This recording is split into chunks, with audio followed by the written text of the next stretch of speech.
The Lost Sketchbook, short story and vocabulary. There is also a free PDF available in the top comment. It was one of those brilliantly sunny afternoons where the whole city felt like it had loosened its shoulders. I decided to go for a long walk along the river, mostly to clear my head. It was one of those days where your thoughts feel cluttered and you just need a bit of fresh air to get your head together. So if something is cluttered, it means it's full of too many things and therefore it's messy or crowded. And if you get your head together, it means that you calm down and organize your thoughts so that you're able to think clearly again. As I walked along the path, the river shimmered like someone had sprinkled glitter across the surface. Kids were running around, dogs were being walked, cyclists were weaving past each other with various degrees of competence, and the entire park had this infectious, feel-good atmosphere. If you are weaving, it means you are moving like this, so constantly changing direction and trying to avoid something.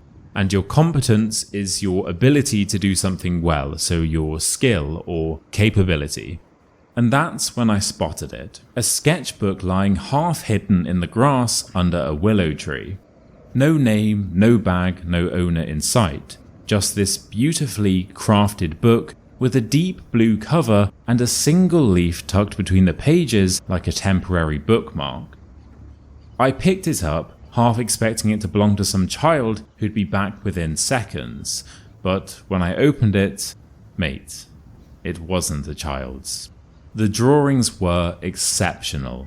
Not just technically impressive, but also deeply moving, almost cinematic. Each sketch looked like a snapshot from someone's life. A pair of tired eyes, a half-finished bridge, a coffee cup with steam curling upwards, a hand gripping a suitcase.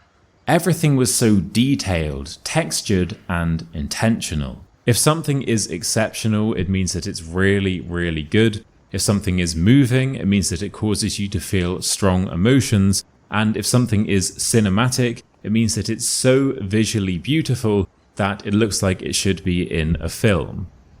It felt wrong to keep it, but equally wrong to just leave it there. The park was huge, the owner could be anywhere, but something in me, call it curiosity, call it a sense of responsibility, said, find them. So I started the world's most random investigation. Chapter 1. The Dog Walker. The first person I approached was a woman with a huge golden retriever who had the smile of a dog being walked around a beautiful, sunny park. Funny that. Excuse me, I said, holding up the sketchbook.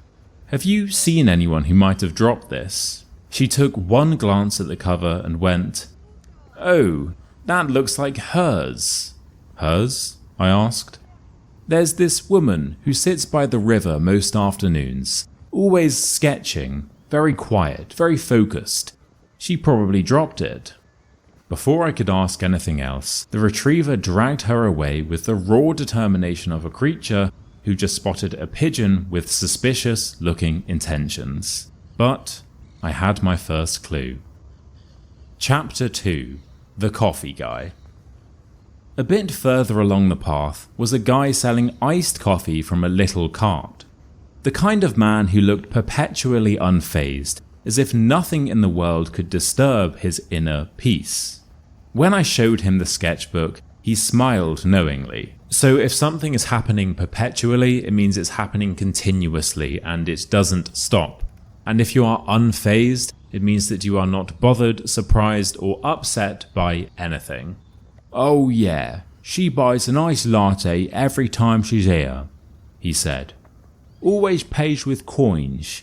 Always apologises too much. He shrugged. But she draws like she sees the world in slow motion. Wow, that's actually a really nice way to describe someone, I said. He nodded. She usually sits near the old stone steps by the water. Try there. The plot thickens. Chapter 3. The Old Man on the Bench. Before reaching the stone steps, I passed an elderly man feeding pigeons. You know, the unofficial job description of every elderly man in every park in the world. I showed him the sketchbook and he chuckled softly. "Oh yes, the artist." He leaned back, contemplating. If you are contemplating, it means you are thinking deeply about something, usually for a while. "She's been coming here for months. Rarely speaks, but you can tell she's drawing her way through something personal." "Like therapy?" "In a sense, yes. I guess some people process life by thinking, others by talking, and she does it by observing and, drawing, obviously." He pointed toward the riverside. "If you're meant to find her, you will." Cryptic, but strangely reassuring. And if something is cryptic, it means that it's mysterious or difficult to understand because the meaning is hidden or indirect. Chapter 4. The Meeting. I finally reached the stone steps, and there she was, sitting cross-legged, hunched over, hair tied loosely, sketching the water with this quiet intensity as if the whole world was contained in the movement of the river. She hadn't noticed the missing sketchbook. She was drawing in another one. If you are hunched over, it means that you are bent forward with your shoulders over something, usually because you are concentrating. I stepped closer and gently said, "Hi, is this yours?" She looked up sharply and her eyes widened. "Oh my God, yes! I thought I'd lost it forever." She pressed a hand over her chest, letting out a shaky exhale. "I've been looking for it for the last hour." When I handed it to her, she held it with this mixture of relief, gratitude, and vulnerability. "Now, you didn't open it, did you, dear?" she asked softly. I hesitated. I did, I'm sorry, I had to look inside, and the drawings were just incredible. She didn't look angry, just a bit exposed, like I'd accidentally walked into a private moment. No, it's okay, dear," she said eventually. I draw to make sense of things." She opened the book to a page showing a pair of hands gripping the edge of a cliff. "This one," she said, "was the day I almost quit everything. My job, my projects, all of it, dear." Then she flipped to a drawing of a bridge. "And this one was when I promised myself I'd keep going no matter how messy things got." Her voice wasn't dramatic, just honest. "I come here because the river never stops moving. Even when the surface looks calm, the current underneath is still fighting its way forward. I guess I like that metaphor." I nodded. "That's unexpectedly profound." She laughed shyly. "Art students, dear. We overthink everything." And if something is profound, it means that it's deep and meaningful, usually showing great insight or importance. The ending. We ended up chatting for a while, about creativity, about burnout, about how parks are basically humanity's free therapy rooms. She told me she'd been through a rough year.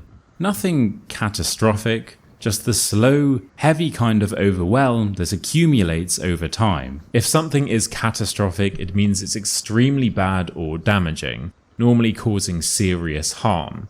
And if something accumulates, it means it gradually builds up over time, resulting in something much bigger. "And then this place saved me," she said, "one sketch at a time." I thanked her for her wisdom and stood up to leave, but before I left, she tapped the sketchbook thoughtfully. "You know, dear, most people would have just left this where they found it. Thank you so much for bringing it back to me." "No worries," I said. "It's yours, and it clearly matters." She smiled, small but genuine. "Would you like a sketch, dear?" she asked suddenly. "A sketch?" Yes, dear, as a thank you present. Just sit still for 2 minutes. It won't take long. I sat on the stone steps while she drew. The river glimmered behind us, the sun warmed my back, and for a moment everything felt right with the world. When she finished, she tore the page out and passed it over. It was me, but somehow better, calmer, more focused, more present. Underneath, she'd written, "For the stranger who returned something I thought I'd lost." "Take care, dear," she said. "You too," I replied. As I walked away, I realized something. I'd started the afternoon just wanting to clear my head, but I'd ended it feeling genuinely uplifted, reminded that sometimes the smallest encounters can leave the biggest imprint, and that everyone, quietly or loudly, is just trying their best to deal with life one step at a time. And sometimes all it takes is a sunny day, a river, and a sketchbook. Ah, that's a cute story.